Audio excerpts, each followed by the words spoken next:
Hai Beb, welcome back to my channel. Namaku Melisa, biasa dipanggil Caca. That's why my name channel is Melisa Caca. Di channel aku biasanya aku sharing video tentang pengalaman aku menjadi mami 2 anak. Dan biasanya juga video-videonya tentang hobi aku. Oke, kalau kalian belum subscribe, tolong subscribe dan jangan lupa tekan tombol belnya biar kalian gak ketinggalan video-videoku selanjutnya. Jika kalian pernah menonton video aku tentang postpartum depression yang pernah aku alami, kalian pasti tahu salah satu cara aku mengatasinya yaitu dengan mempraktikkan self-care ke dalam rutin aku. Aku tahu khususnya untuk new mom pasti berpikir mustahil banget gitu meluangkan waktu untuk taking care of yourself.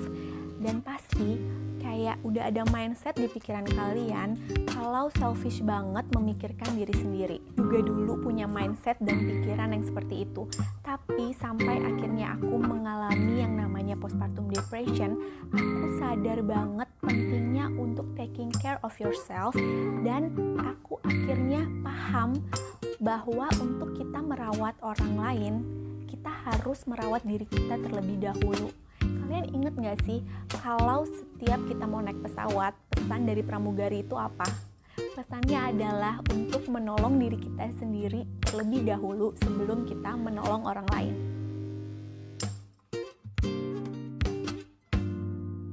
Oke Beb, jadi kembali lagi kita di sesi Beb Talk, dimana kali ini aku mau sharing sama kalian tentang pentingnya mami, khususnya new mom, to prioritize yourself first before you take care of others.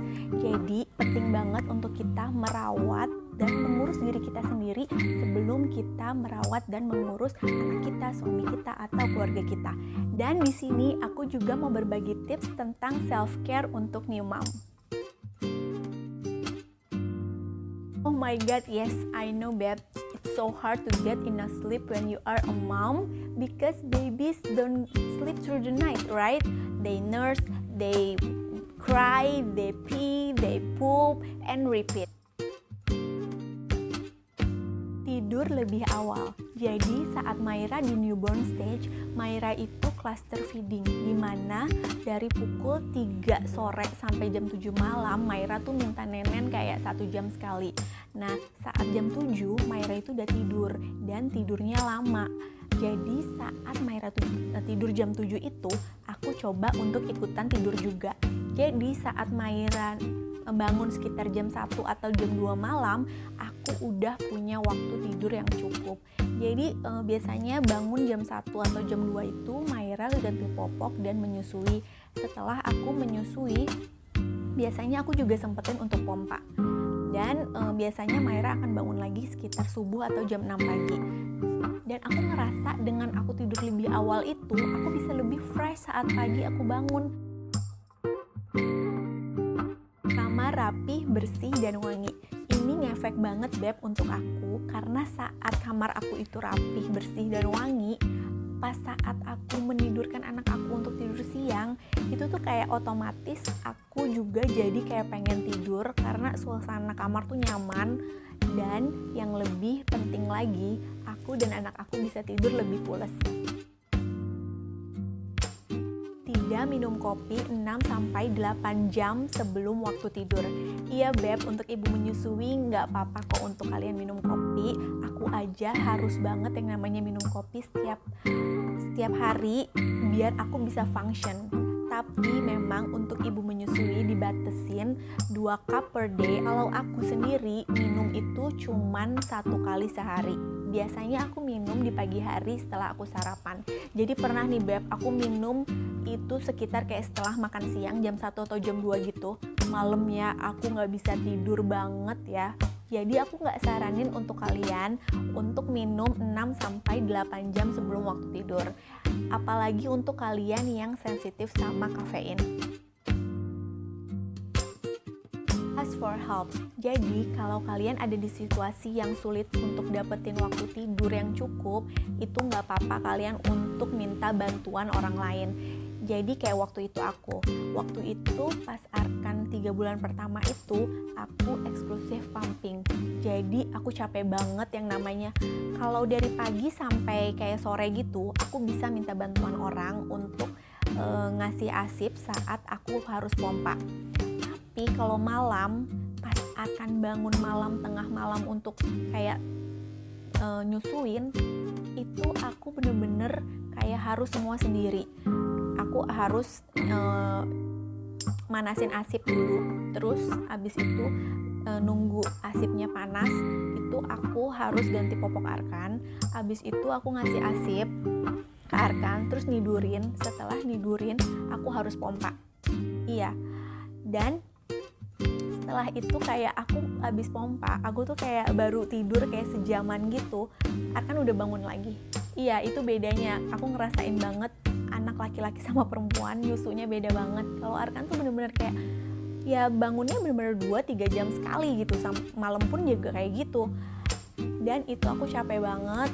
Kadang-kadang aku memang bangunin suami aku untuk coba kasih ASIP perah ke Arkan, tapi gak setiap malam karena aku kasihan juga kan, dia kerja. Jadi karena aku capek banget malam-malam bangun terus, dan terakhir tuh aku jam 5 subuh itu masih pompa, dan aku tidur lagi. Tapi jam 6 dan jam 6 atau jam 7 pagi tuh Arkan bangun.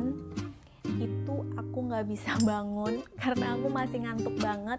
Dan saat itu aku serahin Arkan bener-bener ke susternya, untuk susternya ajak main sama eyangnya atau berjemur atau tummy time segala macam. Dan itu aku sempetin waktu untuk tidur selama beberapa jam. Healthy food. As a new mom, what you need is to nourish your body with a tasty and healthy food and to hydrate. Ini penting banget, Beb, untuk ibu menyusui, untuk makan dan minum yang cukup.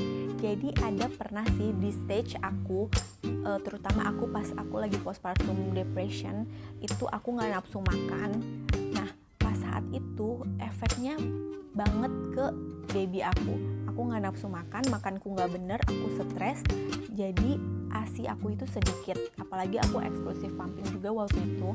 Dan caranya itu adalah aku mencoba untuk makan makanan yang enak biar nafsu aku tuh kembali lagi. Tapi aku usahain makanan itu makanan yang sehat. Jadi aku kayak makan sayur yang banyak dan segala macam. Dan aku minum air putih yang banyak juga.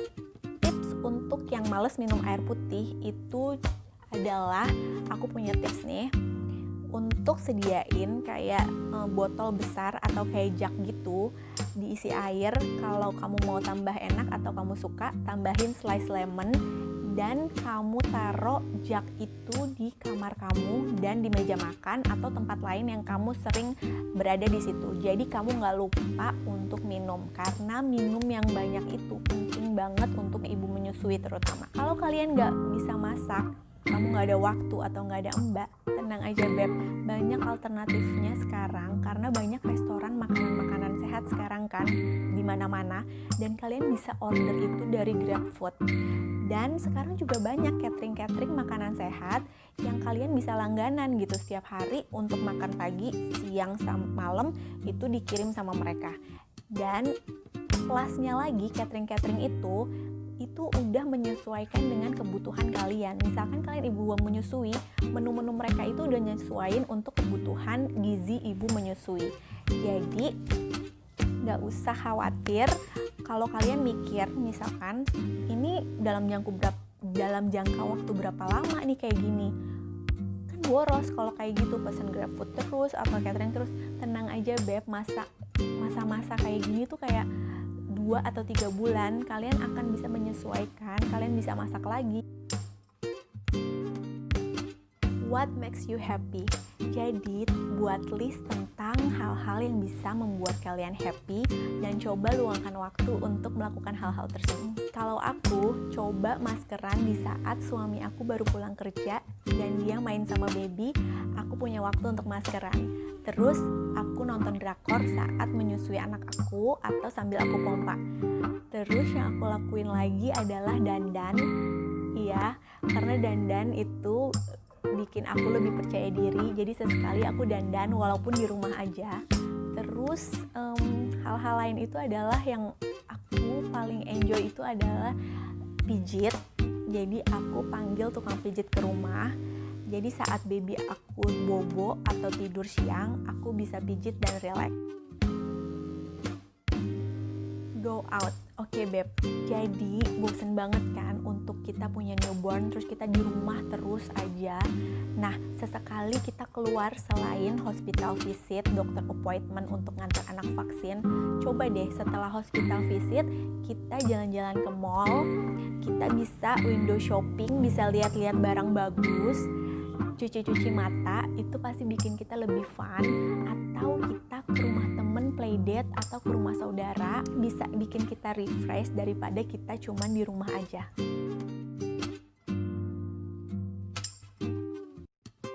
Get your body moving. Pasti yang dengar kata-kata olahraga mikirnya ke gym. Enggak beb, olahraga itu bisa cuman sesimpel kamu jalan pagi atau sore sama anak kamu, atau saat kamu beres-beres rumah dengerin lagu musik yang ngebeat, kamu bisa sambil goyang-goyang. Dan sekarang banyak kan yang namanya mommy and baby class exercise. Bonusnya kalian bisa ketemu mommy dan baby yang lain dan kalian bisa bersosialisasi. Nah, kalau aku itu usahain punya waktu yang sama setiap harinya biar aku bisa konsisten olahraga. Saat pagi setelah aku meditasi pagi, aku olahraga karena di saat itu bayi aku lagi tidur siang yang pertama, jadi aku punya waktu yang cukup banyak. Olahraga itu bikin mood aku lebih happy, aku bisa lebih refresh, aku lebih punya banyak energi, dan bonusnya adalah badan aku fit dan aku lebih percaya diri.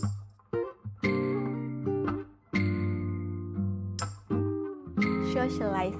Nah, ini yang penting banget beb untuk menjaga kewarasan kita sebagai new mom, karena pasti ada kan kita saatnya punya perasaan-perasaan yang kita mau share ke seseorang, kita mau ngobrol sama seseorang, tapi kita nggak bisa ngobrol sama bayi kita kan, kita kasih tahu bayi kita pun dia nggak bisa respon. Jadi aku caranya itu adalah coba video call kakak aku atau temen aku dan aku ngobrol-ngobrol sama mereka. Itu aja aku udah happy banget walaupun cuman sebatas video call. Terus saat babyku udah agak besaran, aku janjian sama temanku entah itu di rumahnya atau di cafe atau playground untuk playdate. Date night. Iya, quality time sama suami saat punya newborn kayaknya hal yang langka banget. Tapi beb, bener deh, ini adalah hal yang penting. Jadi ajak suami kamu untuk ngedate, entah itu nonton bioskop, ngopi di kafe favorit, atau kayak jalan-jalan aja berdua, atau kayak aku nge-gym bareng. Dan adalah candle night dinner sesekali, sebulan sekali gitu ke restoran, karena itu kesempatan buat kalian untuk dress up, tampil cantik gitu, dan kalian bisa connect lagi sama suami kalian, bisa kayak pacaran lagi kayak dulu. Oke beb, jadi itu cara-cara gimana aku mempraktikkan self-care ke dalam rutinitas aku sehari-hari. Dan aku bersyukur banget saat aku menyadari pentingnya untuk memprioritaskan self-care, karena itu membantu aku untuk melewati postpartum depression yang pernah aku alami. Dan saat aku mempraktikkan self-care, aku bener-bener gak emosional lagi, aku nggak stres lagi, aku lebih happy dan aku punya energi positif yang bisa aku berikan kepada anak aku. Dan aku ingin encourage kalian untuk taking care of yourself, karena kalau bukan kalian sendiri, siapa lagi beb? And no, taking care of yourself not selfish at all. Just remember the mantra, to care for others, we must take care of ourselves first. Oke beb, jadi segini aja sesi Beb Talk hari ini. Semoga video ini bermanfaat. Sampai ketemu lagi di sesi Beb Talk selanjutnya. Jangan lupa like, comment, and juga subscribe.